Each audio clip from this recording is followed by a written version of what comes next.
Ya, selamat pagi, siang, dan sore untuk, Pak Tatang dan rekan-rekan yang menonton video ini. Izinkan kami untuk mempresentasikan, materi terkait teknologi strategi. Sebelumnya izinkan perkenalkan, dari tim kelompok kami. Ya, yang pertama ada Pak Rama Indrajaya, kemudian saya sendiri Naindar Rafdani dan, Pak Sony Citra Permadi. Baik, pertama-tama, dalam presentasi ini kita mulai dari membahas terkait tujuan tujuan dari teknologi strategi. Jadi yang pertama itu, di sini kita mengenali tahapan dari teknologi life cycle dan strategi terkait, hal tersebut. Kemudian mengetahui, perbedaan antara teknologi secara spesifik dan generik, serta kumpulan dari berbagai, jenis teknologi. Kemudian, memahami proses dari, manajemen strategis teknologi, kemudian, memahami terkait permasalahan, alat dan teknik yang terlibat dalam pengembangan dan penerapan strategi teknologi. Kemudian mengenali faktor-faktor yang terlibat dalam pengambilan keputusan terkait investasi di teknologi, dan memahami serangkaian, terkait strategi untuk perlindungan dari teknologi tersebut. Baik, pertama-tama, teknologi itu pada dasarnya hal yang tidak bisa dipisahkan dari kehidupan kita sehari-hari. Mulai dari, kita bangun tidur sampai dengan kita, akan tidur lagi atau beristirahat, selalu kita, berjalan seiringan dengan teknologi. Jadi, teknologi, secara,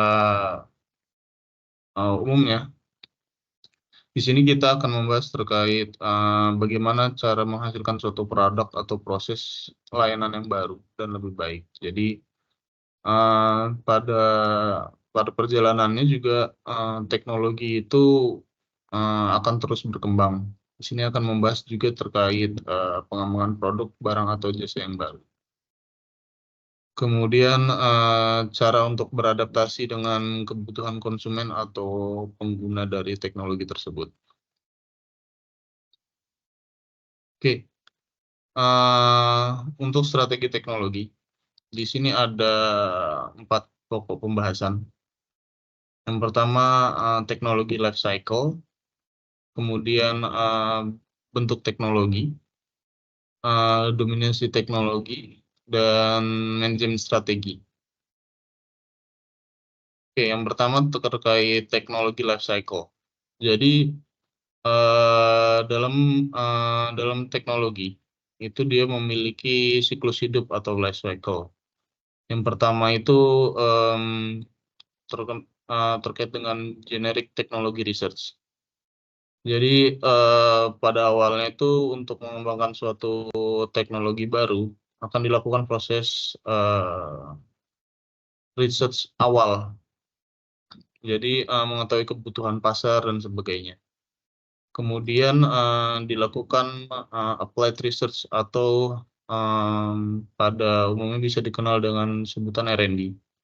Jadi R&D ini, merupakan end to end proses dalam, pengembangan, suatu, teknologi baru.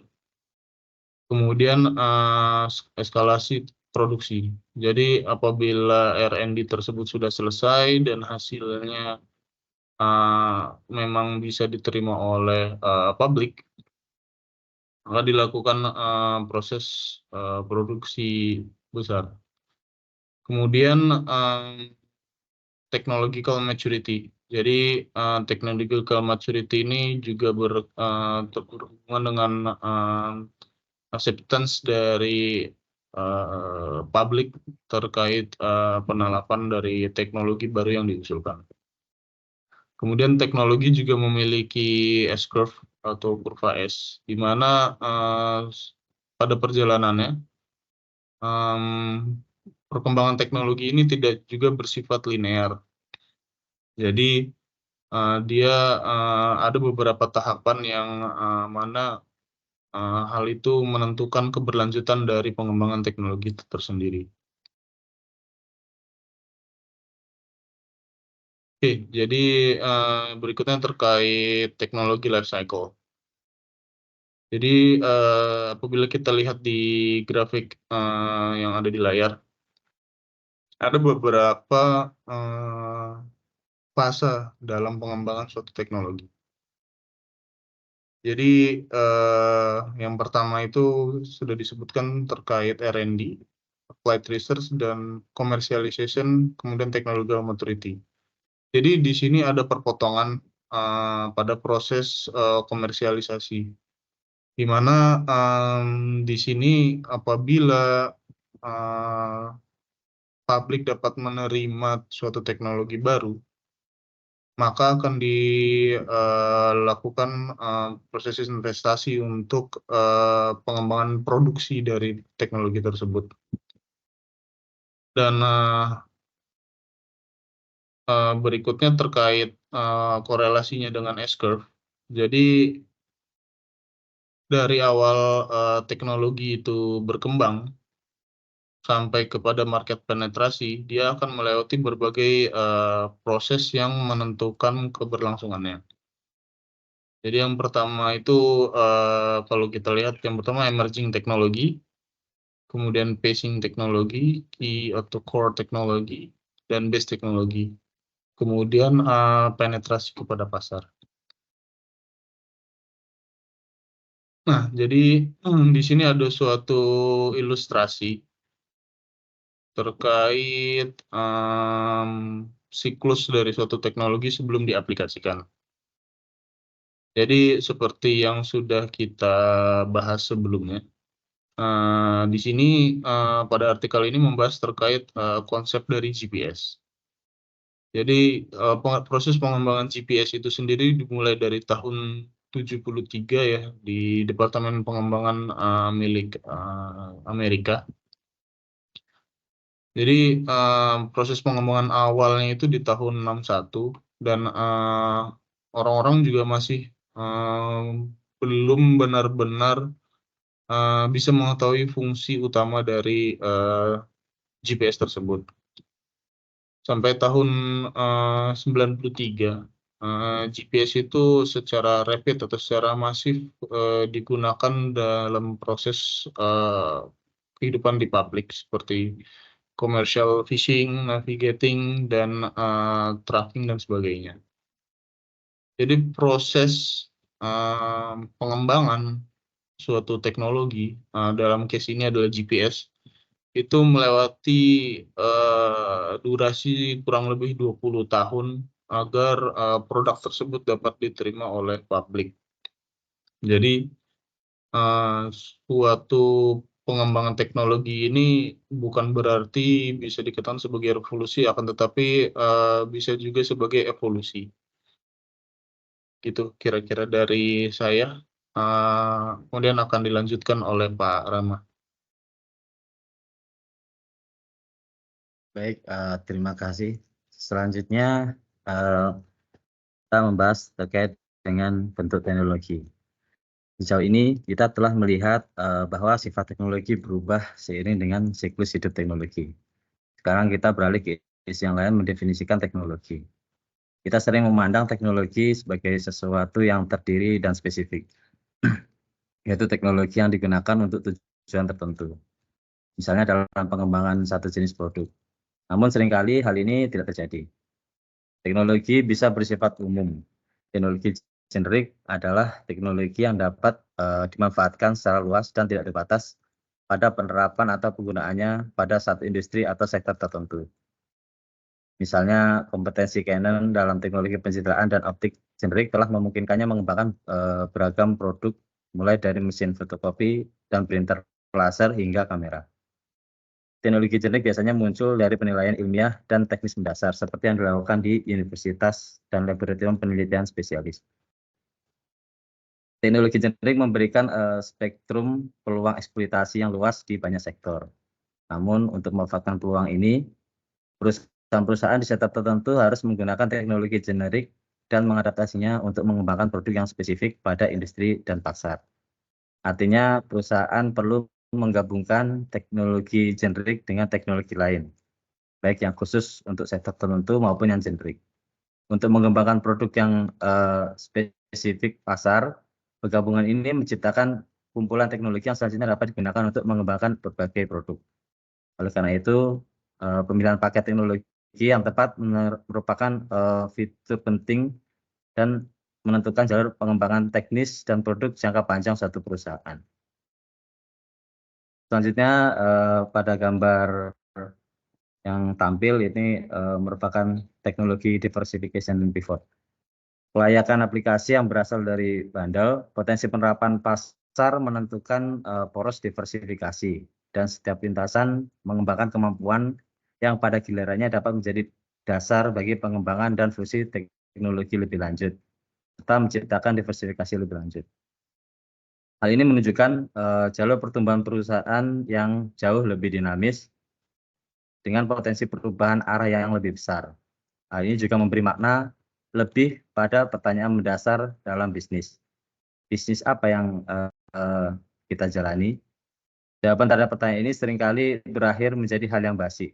Namun ketika radius peluangnya besar, pertanyaan tersebut mulai menjadi lebih bermakna dan jawabannya menjadi tidak hanya jauh lebih sulit untuk diperoleh, namun juga lebih jelas dalam menentukan lintasan strategi yang dicapai. Perusahaan memilih untuk mengikuti. Paket teknologi juga menantang logika portofolio saat ini serta struktur organisasi bisnis. Selanjutnya adalah dominasi teknologi. Teknologi optimal versus teknologi suboptimal. Penelitian pada tahun 1980 dan 1990-an mengamati sebuah fenomena menarik. Teknologi yang tidak efisien atau suboptimal menjadi standar industri dan mendominasi pasar. Ada dua jenis jaringan, aktual dan virtual. Jaringan aktual melibatkan beberapa bentuk koneksi fisik antara anggota dan produk. Sedangkan jaringan virtual muncul melalui penggunaan barang pelengkap. Teori ketergantungan jalur menunjukkan bahwa sejarah memainkan peran penting dalam menentukan pemilihan dan penguatan lintasan teknologi tertentu dibandingkan lintasan teknologi. Raycroft dan Cash 2002 menunjukkan bahwa ketergantungan jalur terlihat jelas pada tingkat mikro dan makro evolusi teknologi. Mereka mengidentifikasi 3 faktor yang memainkan peran penting dalam evolusi teknologi dan jaringan: budaya dan institusi, pembelajaran organisasi, dan desain teknologi. Baik, pada ilustrasi berikut, ini terkait dengan produk PNG ya. Fix First Defense adalah terobosan teknologi dengan formula revolusioner yang akan mengubah cara konsumen, dokter, dan apoteker dalam mencegah masuk angin. Katanya butuh waktu 5 tahun penelitian dan pengembangan agar glove berfungsi dengan baik. Namun elemen mendasar dari produk gas semprotan hidung, tingkat pH yang lebih rendah, bukanlah hal baru. PNG menyatukannya dengan cara baru untuk mengatasi masalah lama dari area yang tidak terduga. Ini adalah fertilisasi silang. Perkembangan PNG menunjukkan pendekatan baru yang lebih pragmatis terhadap inovasi yang diterapkan di banyak perusahaan. Hal terbesar dalam inovasi saat ini adalah perusahaan inovatif yang inovasi. Fertilisasi silang adalah unsur dasar yang mendasari perubahan ini. Fertilisasi silang bukan hanya untuk teknologi, bentuknya bisa bermacam-macam. Lintas teknologi, lintas batas pasar dan teknologi, serta lintas departemen dan organisasi. Misalnya, Kepala Strategi Inovasi Global Diego Seller mencatat bahwa kunci kesuksesan Simox Ice adalah tekad untuk melakukan pemupukan silang terhadap pasar dan strategi pemasaran minimum beralkohol dan bir yang sebelumnya terpisah. Selanjutnya, manajemen strategis teknologi. Manajemen strategis teknologi memerlukan dua tantangan utama. Yang pertama, itu mengembangkan hubungan antara perencanaan teknologi dan perencanaan bisnis.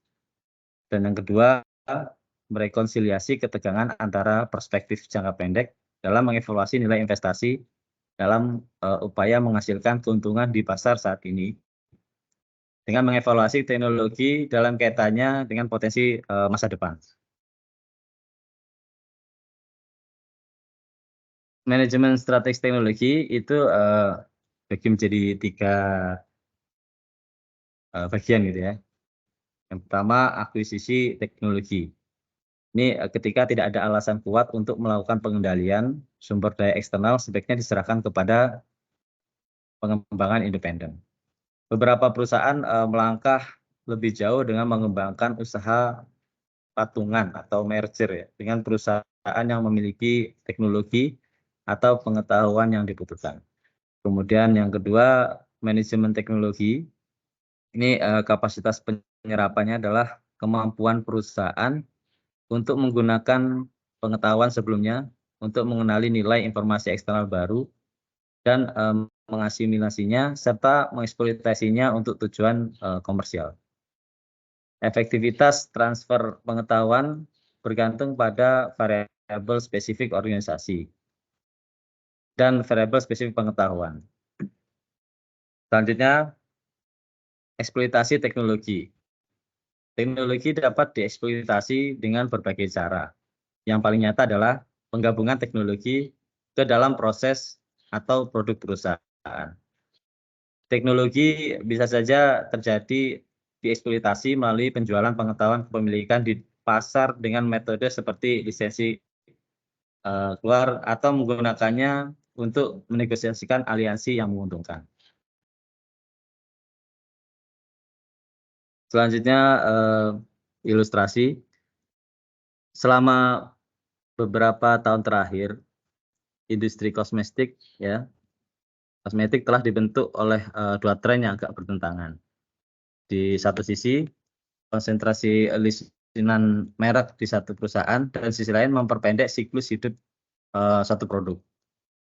Akibatnya, pemasar kosmetik besar menghadapi tantangan dalam menyediakan inovasi yang bergerak cepat untuk ratusan lini produk yang berbeda.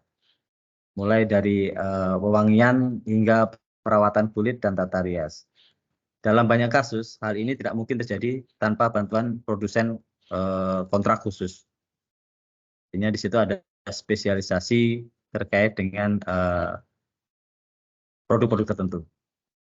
Sebagian besar ide produk berasal dari produsen kontrak, karena perusahaan-perusahaan ini bergantung langsung untuk mengembangkan produk. Perusahaan pemasar kosmetik mengungkapkan kebutuhan baru, perusahaan kimia menawarkan kemungkinan baru, dan produsen kontrak menciptakan produk baru. Dan mereka melakukannya dengan menggunakan semua alat yang tersedia untuk inovasi. Inilah sebabnya mengapa produsen kontrak kosmetik besar eksperimen dengan bahan mentah baru setiap hari.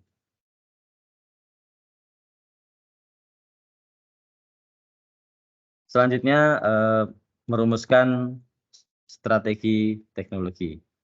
Strategi teknologi adalah tentang pengambilan keputusan atas teknologi alternatif dan memutuskan bagaimana teknologi tersebut akan digunakan dan diterapkan dalam produk dan proses baru. Itu yang pertama, setting horizon ya. Ini lebih dari 20 tahun. Pada langkah ini kita mengajukan pertanyaan, di manakah kita? Dan apa batas-batas alam semesta kita? Tugas utama di sini adalah menilai apakah industri tempat perusahaan beroperasi saat ini mampu memberikan potensi keuntungan yang diperlukan perusahaan untuk memenuhi tujuan perusahaannya. Hal ini dapat dinilai dari perkiraan industri dan teknologi. Kemudian yang selanjutnya adalah peramalan industri atau industri forecasting. Ini range waktunya sekitar 10-20 tahun.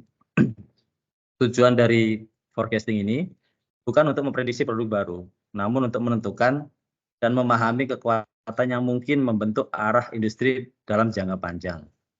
Alat yang berguna dalam melakukan analisis ini adalah proyeksi lintasan teknologi berdasarkan kekuatan saat ini dan masa depan. Selanjutnya, penempatan teknologi. Ini rentang waktunya sekitar 5 sampai 10 tahun. Perusahaan perlu menetapkan postur strategis yang memungkinkan perusahaan dengan kemampuan dan sejarah yang dimilikinya membangun kesuksesan di masa depan. Perusahaan harus memutuskan peluang strategis yang ingin didudukinya dalam industri, misalnya posisi teknologi. Misalnya tujuan Sony untuk menjadi inovator produk terkemuka mengharuskan Sony menjadi yang terdepan dalam berbagai teknologi. Tugas utamanya adalah perusahaan memutuskan bagaimana perusahaan akan menggunakan teknologi untuk mengamankan keunggulan kompetitif. Tahapan selanjutnya adalah ini menentukan ketersediaan teknologi. Ini kurang lebih 2 sampai 5 tahun. Pada tahap ini, perusahaan telah memperoleh apresiasi terhadap potensi arah sektor dan teknologinya, serta bagaimana perusahaan ingin memanfaatkannya. Langkah selanjutnya adalah menilai cara terbaik untuk memperoleh teknologi yang dibutuhkan untuk mencapai kesuksesan di masa depan. Seperti disebutkan sebelumnya, hal ini dapat dilakukan dengan mengembangkan melalui penelitian dan pengembangan internal atau memperolehnya dari sumber eksternal atau menggunakan kombinasi keduanya. Yang selanjutnya adalah teknologi apropriasi. Ini rentang waktu sekitar 1 sampai 2 tahun. Setelah keputusan awal mengenai teknologi dan sumber ya telah ditentukan, penting untuk melihat bagaimana teknologi tersebut dapat diterapkan secara efektif ke dalam operasi. Tantangan kelayakan pada dasarnya ada 2. Itu yang pertama, bagaimana menerapkan atau mentransfer pengetahuan ke dalam organisasi. Dan yang kedua, bagaimana melindungi pengetahuan agar tidak bocor ke persaingan, yaitu mempertahankan dan melindungi keunggulan kompetitifnya. Dan yang selanjutnya adalah mengelola teknologi. Ini rentang waktunya sekitar 0 sampai 1 tahun. Setelah teknologi diperoleh dan diterapkan, penting untuk memastikan bahwa perannya dalam keunggulan kompetitif dipertahankan melalui proses perbaikan yang berkelanjutan dan pelindungan dengan terus meningkatkan teknologi, terutama dengan menyelesaikannya dengan perubahan di pasar. Dinamika internal dibangun dalam proses membangun keunggulan kompetitif. Selanjutnya adalah model perumusan strategis teknologi dinamis. Formulasi teknologi untuk lingkungannya dinamis ini ada 4 tahap. Itu yang pertama, analisis eksternal, menentukan apa yang memberikan nilai bagi pelanggan dan bagaimana hal ini berkembang di masa depan. Mengidentifikasi keterampilan dan kompetensi yang akan menjadi faktor penting dalam memenuhi kebutuhan pelanggan di masa depan. Kemudian yang tahap kedua adalah analisis internal, identifikasi basis keterampilan, membandingkan keterampilan dengan perusahaan lain, serta identifikasi keterampilan yang penting. Kemudian tahap yang ketiga, mencocokkan kemampuan internal dengan lingkungan eksternal. Ini melibatkan pencocokkan lingkungan internal dengan lingkungan eksternal untuk mengidentifikasi bidang-bidang yang akan digunakan untuk membangun basis teknologi untuk masa depan, yaitu mendefinisikan konten strategi teknologi. Dan tahap yang keempat itu adalah implementasi. Pada tahap ini diambil tindakan yang diperlukan untuk implementasi alternatif strategi teknologi yang dipilih. Tindakan tersebut mengarah pada 5 kategori upaya yang berbeda. Pendalaman kompetensi, pemupukan kompetensi, pelengkap kompetensi, pemusnahan kompetensi, dan penyegaran kompetensi. Selanjutnya ilustrasi sel teknologi portofolio ya, portofolio teknologi sel. Jadi sel membagi teknologi seismik 4D menjadi 3 portofolio. Ini termasuk teknologi tradisional atau teknologi yang sudah terbukti saat ini. Portofolio dengan risiko lebih tinggi, dan portofolio ketiga dari teknologi masa depan. Portofolio tradisional menggunakan teknologi berisiko rendah yang pada saat ini dan menerapkannya pada bidang-bidang yang menurut sel akan berhasil. Hal ini mencakup pemantauan pergerakan fluida di reservoir lepas pantai dari informasi yang diperoleh dengan membandingkan model reservoir dengan informasi survei sebelumnya. Area di mana teknologi 4D yang telah terbukti diterapkan meliputi di Teluk Meksiko, Laut Utara, dan lepas pantai Afrika Barat. Portofolio risiko yang lebih tinggi mencakup teknologi-teknologi canggih, seperti pemantauan reservoir gas. Hal ini juga mencakup penerapan teknologi pada data lahan, ladang karbonat, dan pemantauan tekanan. Bidang-bidang menerapkan portofolio teknologi dengan risiko lebih tinggi ini mencakup survei tanah berulang di Timur Tengah, pemantauan penipisan gas di wilayah lepas pantai Eropa Utara, dan survei petak time lapse di Timur Jauh dan Selandia Baru. Portofolio teknologi masa depan yang ketiga atau portofolio dengan risiko tinggi mencakup pemantauan seismik lubang bawah, rangkaian seismik permanen untuk survei 4D di masa depan, dan pemantauan pasif pada area di sekitar sumur. Aplikasi yang sedang berjalan mencakup pemantauan streamfall di Timur Tengah atau Amerika Utara dengan menggunakan susunan downhole permanen, dan proyek pendengaran pasif di Timur Tengah dan Eropa Utara.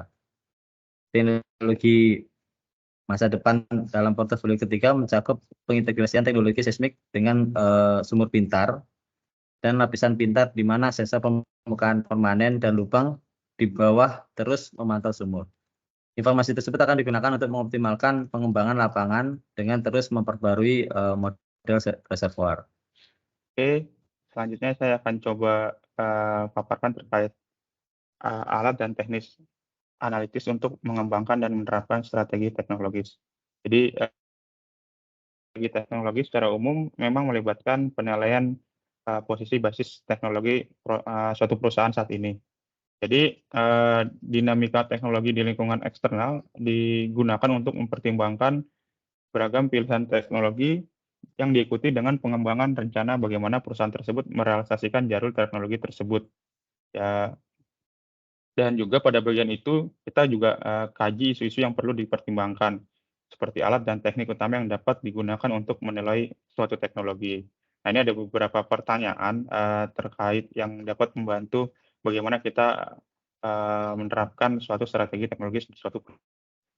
Yang pertama yaitu terkait portofolio teknologi. Jadi pertanyaannya yaitu di mana kita sekarang dan apa yang perlu kita kembangkan untuk masa depan teknologi di perusahaan kita.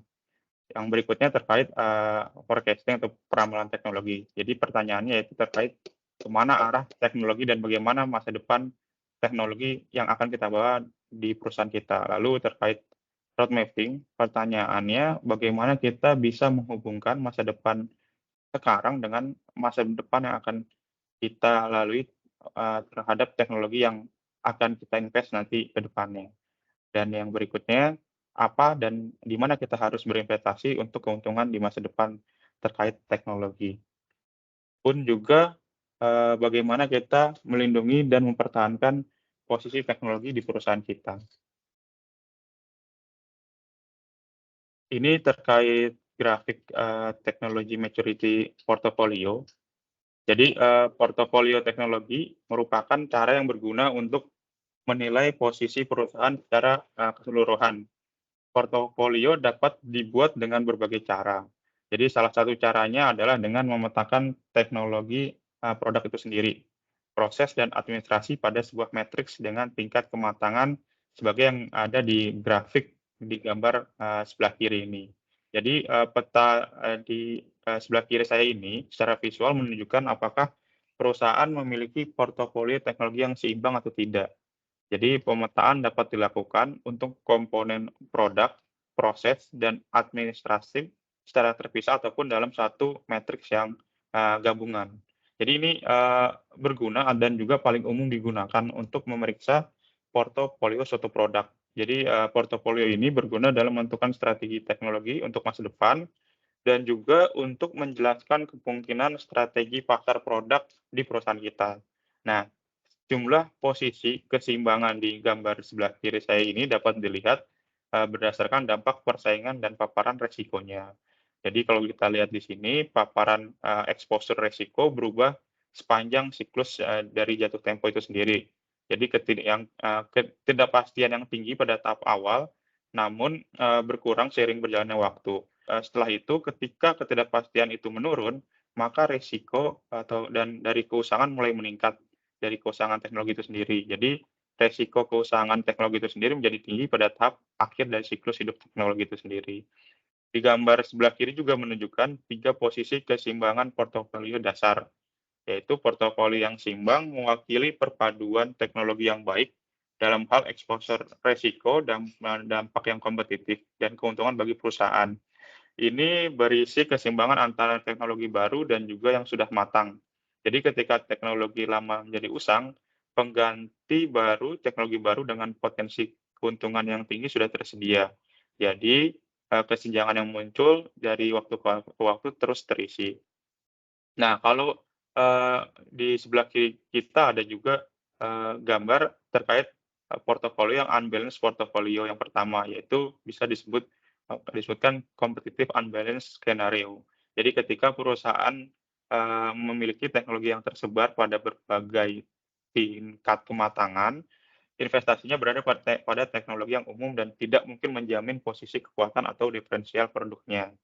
Lalu berikutnya terkait unbalanced portfolio yang kedua terkait obsolescence unbalanced position. Jadi perusahaan memiliki teknologi yang sangat matang dalam jumlah yang berlebihan. Jadi kombinasi tersebut didominasi oleh teknologi yang masih belum sesuai. Maka keseimbangan tersebut pada kenyataan dapat diterima. Karena hal ini memungkinkan perusahaan untuk terus menjalankan strategi yang sukses melalui teknologi-teknologi tersebut. Tapi sebaliknya, jika kombinasi tersebut didominasi oleh teknologi dasar, maka posisi strategisnya lemah. Dalam hal ini, strategi keluar dan divestasinya perlu dipertimbangkan dan perlu juga dibarengi dengan strategi penyegaran. Yang berikutnya teknologi. Jadi dalam memutuskan jalur teknologi mana yang harus diikuti, perusahaan memang harus memiliki penilaian dapat diandalkan mengenai perkembangan masa depan dan potensi suatu teknologi. Nah, di sini keputusan untuk memilih teknologi tertentu dibandingkan dengan teknologi lainnya merupakan tugas yang cukup kompleks dan beresiko. Karena memang konsekuensi jangka panjangnya itu membuat nanti teknologi apakah nanti sesuai dengan yang ada di grafik sebelumnya. Nah, peramalan teknologi ini membantu dalam hal ini sebenarnya.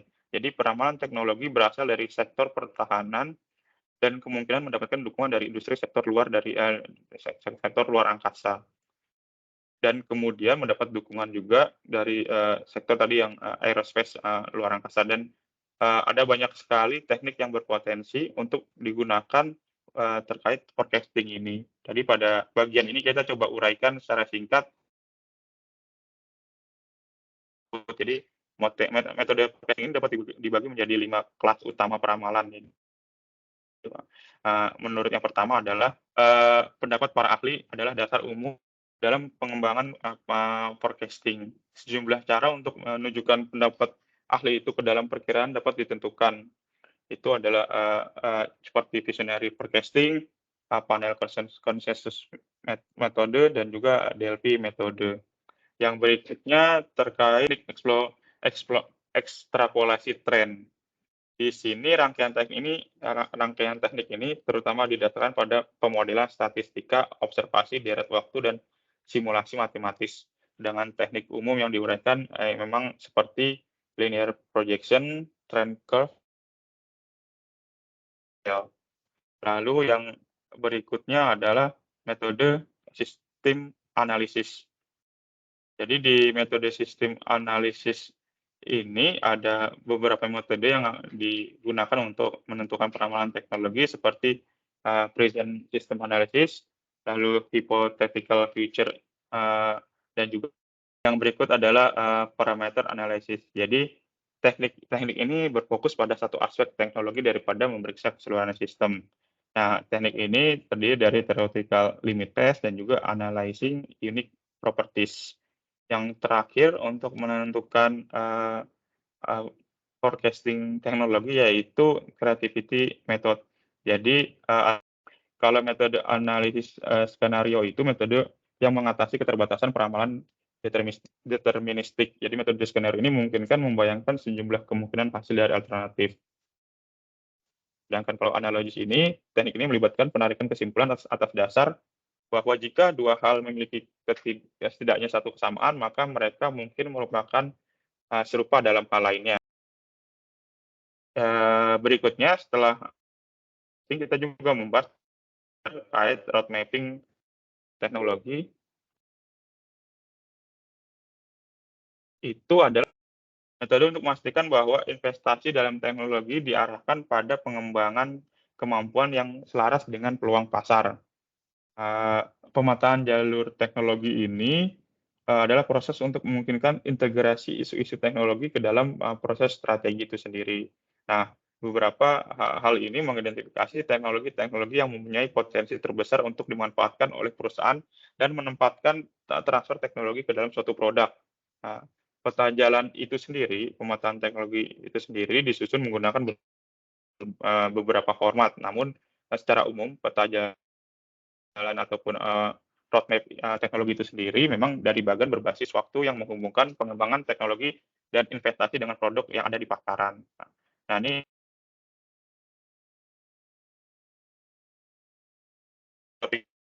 membantu perencanaan strategis dan proses pengembangan BB dan lainnya. Road mapping itu sendiri adalah gambaran visual dari item-item penting yang dalam pengiriman ke pasar itu sendiri. Jadi dia menghubungkan faktor-faktor pendukung internal dengan landscape eksternal. Dia itu merangkum bagaimana organisasi berencana menggunakan teknologi dari waktu ke waktu sebagai dasar untuk membangun keunggulan kompetitif dan bertahan lama di industri teknologi. Peta jalur umum biasanya disusun ataupun road mapping teknologi itu biasanya disusun dalam beberapa lapisan. Di antaranya itu pasar, produk, kita bisa lihat di grafik atau di gambar sebelah kiri saya, itu disusun dari pasar, produk, teknologi, dan sumber daya. Jadi lapisan atas itu digunakan untuk menangkap tren pasar dan bisnis utama. Lalu lapisan kedua mencangkup faktor-faktor bisnis, produk, dan proses utama itu sendiri.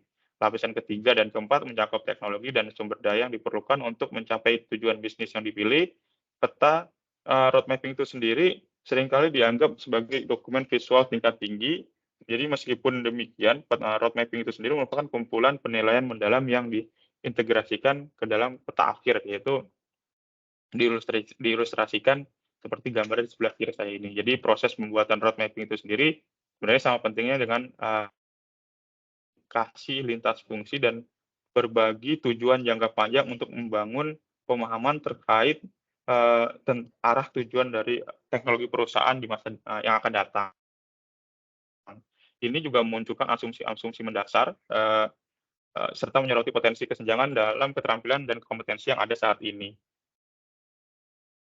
Nah, sebenarnya ruang lingkup dan fokus pelaksanaan itu sendiri ada beberapa portofolio. Jadi pertanyaan juga, jadi apa tujuan dari road mapping itu sendiri, lalu ada informasi apa yang mungkin diperlukan bagaimana sumber dan kapan tersedia dan bagaimana tersedianya. Berapa skala waktu perencanaan dan sumber daya yang untuk road mapping itu sendiri dan lain-lain. Ini di sebelah kanan saya ada tahapan langkah-langkah umum yang tercangkup untuk pemetaan road mapping teknologi itu sendiri. Jadi singkat katanya, tahap pertama yaitu terkait market workshop. Jadi kita mengidentifikasi pendorong pasar pada bisnis yang dipilih. Jadi lalu langkah berikutnya adalah product workshop. Jadi workshop teknologi atau produk workshop ini kemudian mempertimbangkan teknologi yang dapat digunakan untuk membangun fitur produk yang akan diinginkan. Fitur produk memenuhi kebutuhan pasar, pasar menentukan fiturnya terkait teknologi workshop. Jadi di teknologi workshop itu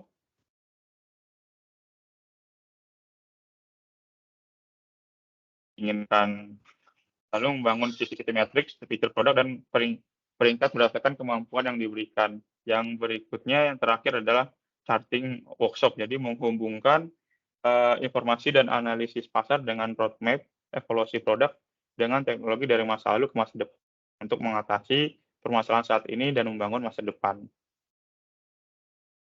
Berikutnya, di slide berikutnya ini kita coba akan sampaikan terkait penilaian teknologi.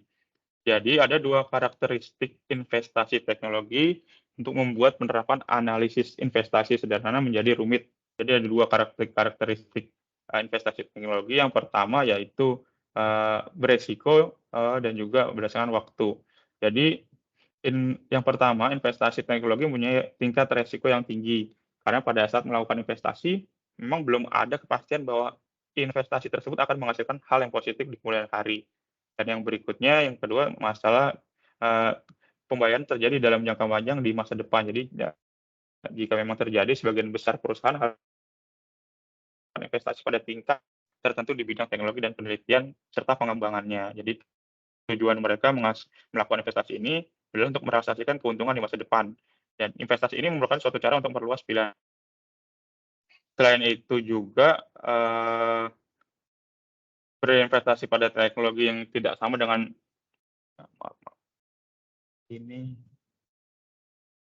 berinvestasi pada teknologi memang tidak sama dengan berinvestasi pada modal mesin. Jadi tujuan dari teknologi itu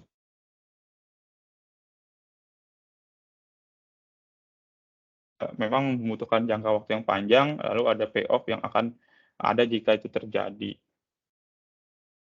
Ini ada grafik terkait penilaian teknologi juga. Ada pertanyaan sebenarnya terkait penilaian teknologi ini, yaitu pertanyaan adalah nilai apa yang harus dikaitkan dengan dampak di masa depan nantinya.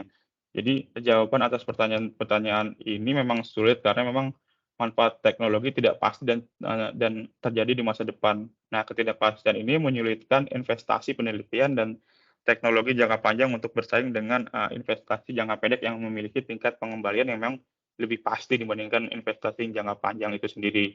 Tapi strategi memerlukan investasi dalam proyek teknologi jangka pendek, menengah, dan panjang untuk memastikan portofolio teknologi yang seimbang.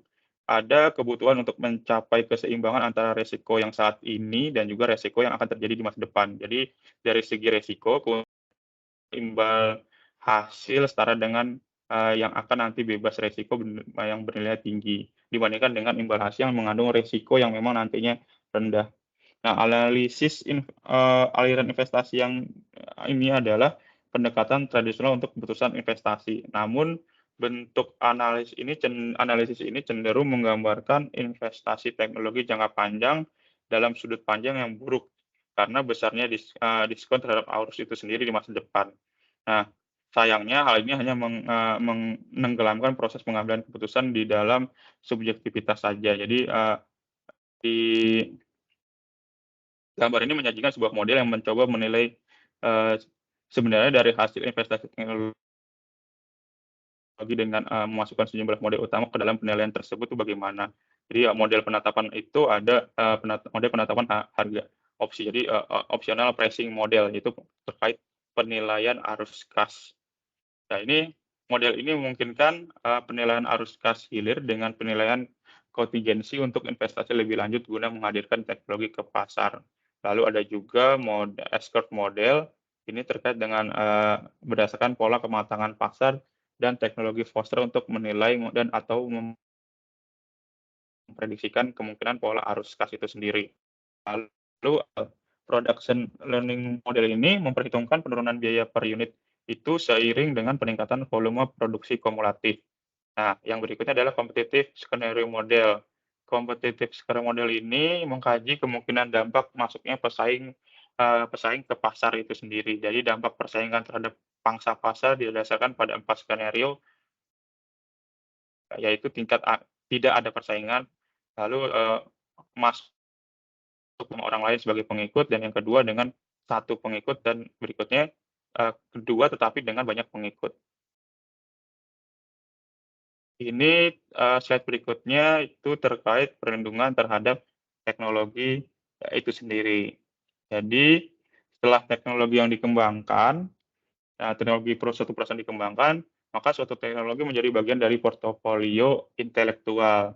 Nah, belakangan ini banyak perusahaan telah menyadari pentingnya dan dari nilai kekayaan intelektual itu sendiri. Nah, kekayaan intelektual itu sendiri terbagi menjadi dalam dua kategori dasar, yang itu Pertama, aset yang dapat dilindungi oleh secara hukum, seperti paten, merek dagang, dan kedua, pengetahuan yang tersimpan dalam kepala dan pengalaman suatu manusia. Jadi kita bisa lihat di gambar atas sebelah kiri ya. Meskipun perusahaan telah menyadari pentingnya kekayaan intelektual, maka cara pengelolaan intelektual masih belum jelas di masa yang lalu. Jadi sebagian besar biasanya pengacara perusahaan dan spesialis kekayaan intelektual lainnya dipanggil untuk meminta nasihat, dan jarang sekali kekayaan intelektual diperlakukan secara strategis oleh manajemen senior. Nah, kalau kita membahas masalah paten, paten itu sendiri adalah salah satu dari banyak metode yang digunakan oleh pemerintah untuk mendorong para inovator agar terlibat dalam perilaku inventif dan berani mengambil risiko. Jadi paten itu memang diberikan oleh pemerintah untuk melindungi suatu inovasi selama jangka waktu tertentu. Lalu pada dasarnya paten itu sendiri bentuk kontrak antara penemu dan masyarakat yang diwakili oleh pemerintah itu sendiri. Jadi paten itu memang terbagi menjadi banyak hal, seperti utility patent. Paten utilitas ataupun utility patent itu bentuk paten yang memang paling umum dan paling sering muncul dalam wacana umum. Jadi mesin, barang manufaktur, komposisi bahan, dan juga perbaikan dari 4 klasifikasi lainnya yang dihasilkan. Paten desain itu menawarkan perlindungan terhadap desain, baik itu garis, gambar, ataupun konfigurasi yang diberikan keunikan dalam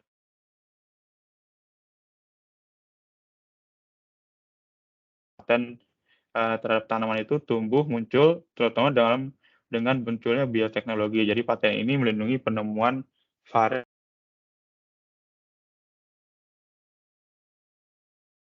atau bioteknologi.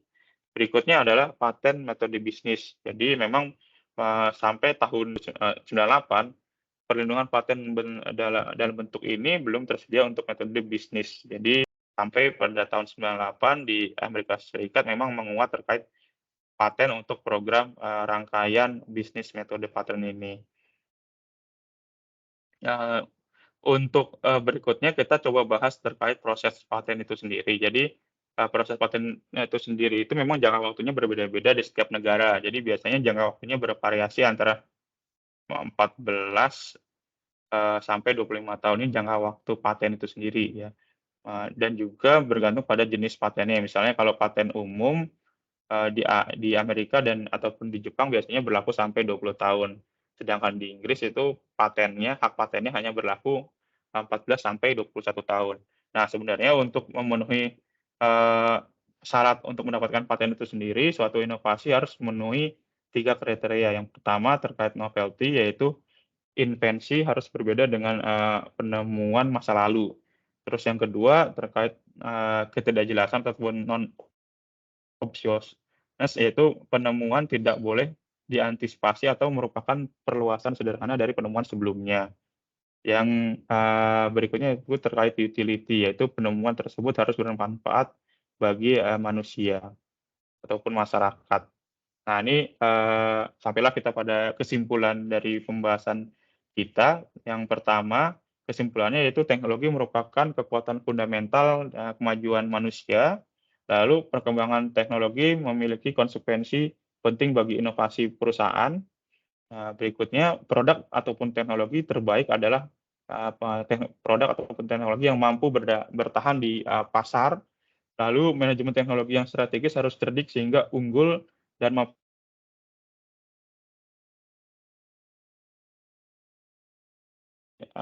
dilakukan melalui diskusi teknik, dan yang terakhir perlindungan teknologi dielaborasi dengan mengembangkan pembahasan strategi paten itu sendiri. Terima kasih atas atensinya. Jangan lupa untuk bertanya di kolom komentar dan juga like and subscribe YouTube-nya Pak